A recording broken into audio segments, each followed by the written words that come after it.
Salut à tous les amis, j'espère que vous allez bien. Moi ça va plutôt bien et aujourd'hui on se retrouve pour souhaiter l'anniversaire d'un acteur hongkongais au charisme légendaire mais qui n'a peut-être pas à mon sens eu la carrière qu'il méritait. Aujourd'hui c'est l'anniversaire de Leung Kar-yan.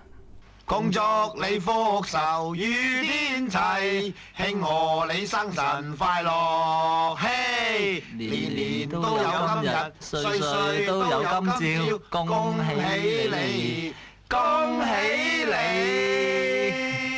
Alors, il est né le 20 janvier 1949, et moi il y a quelque chose qui m'a toujours fasciné avec cet acteur, que je trouve absolument admirable, c'est que malgré le fait qu'il ait joué dans énormément de films de kung-fu fin 70, début 80, ce n'est pas du tout un artiste martial.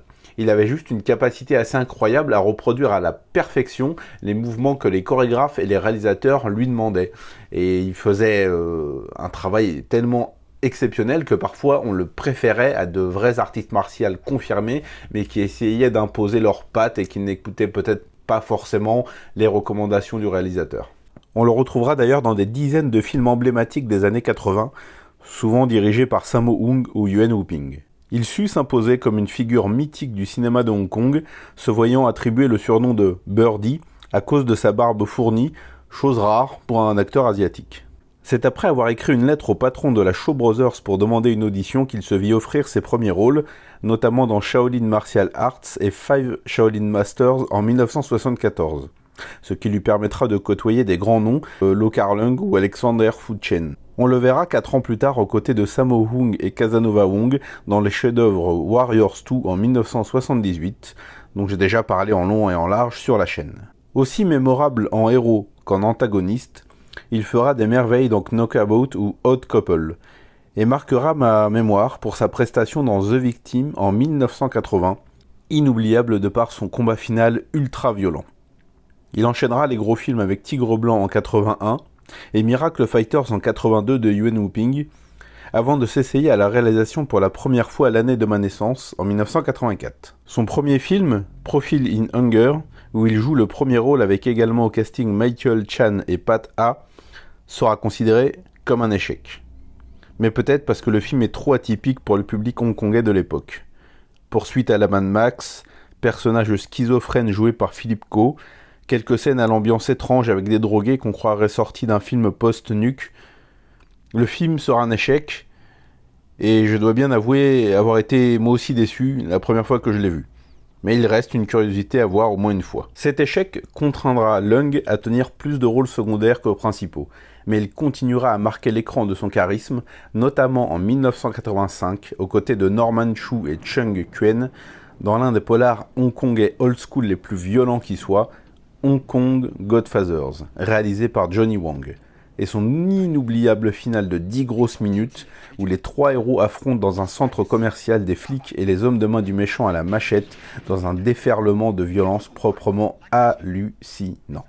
La même année, j'avais plutôt bien apprécié aussi Danger as Two-Face, narrant l'arrivée d'un flic fraîchement débarqué à Hong Kong, polar sympathique et plutôt bien troussé, où le charisme de Leung fait encore des miracles.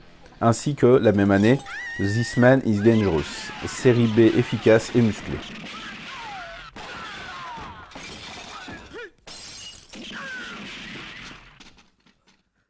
Il enchaînera les tournages, apparaissant dans divers polars urbains bien brutaux comme Tiger Cage, The Last Blood, The Tigers, ou encore Red Shield, où il joue avec Danny Lee et Teresa Mo.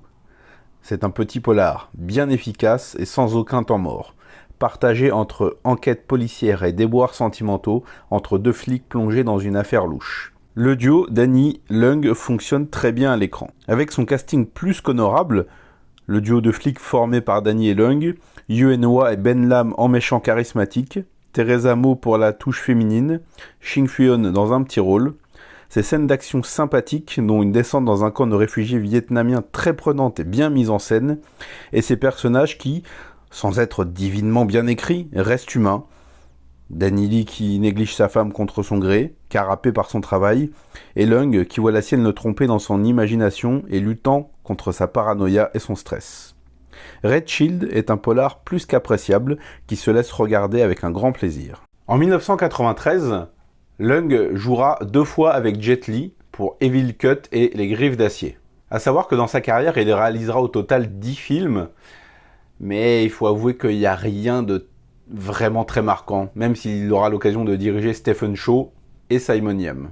Ensuite, il apparaîtra ici et là dans diverses productions hongkongaises et chinoises, et même s'il ne retrouvera pas la gloire qu'il avait au début des années 80, pour moi c'est toujours un plaisir de le voir ici et là. On a récemment pu l'apercevoir dans Hitman 3 par exemple, The Bravest Escort Group en 2018, et maintenant il tourne dans des gros blockbusters chinois comme Jade Dynasty en 2019, ou Monster Hunters qui est sorti en 2020.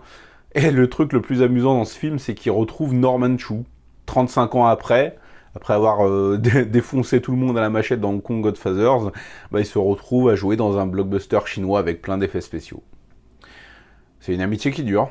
Un acteur que je trouve donc particulièrement charismatique, qui n'a pas forcément eu la gloire qu'il méritait, mais qui a quand même brillé par son charisme dans diverses productions old school qui sont toujours une merveille à re-regarder. Dites-moi dans les commentaires quels sont les films avec cet acteur que vous préférez. Et moi je vous dis, on se retrouve très prochainement pour parler de cinéma asiatique ou pour fêter un anniversaire, parce que vous savez que ça déchire. Ciao!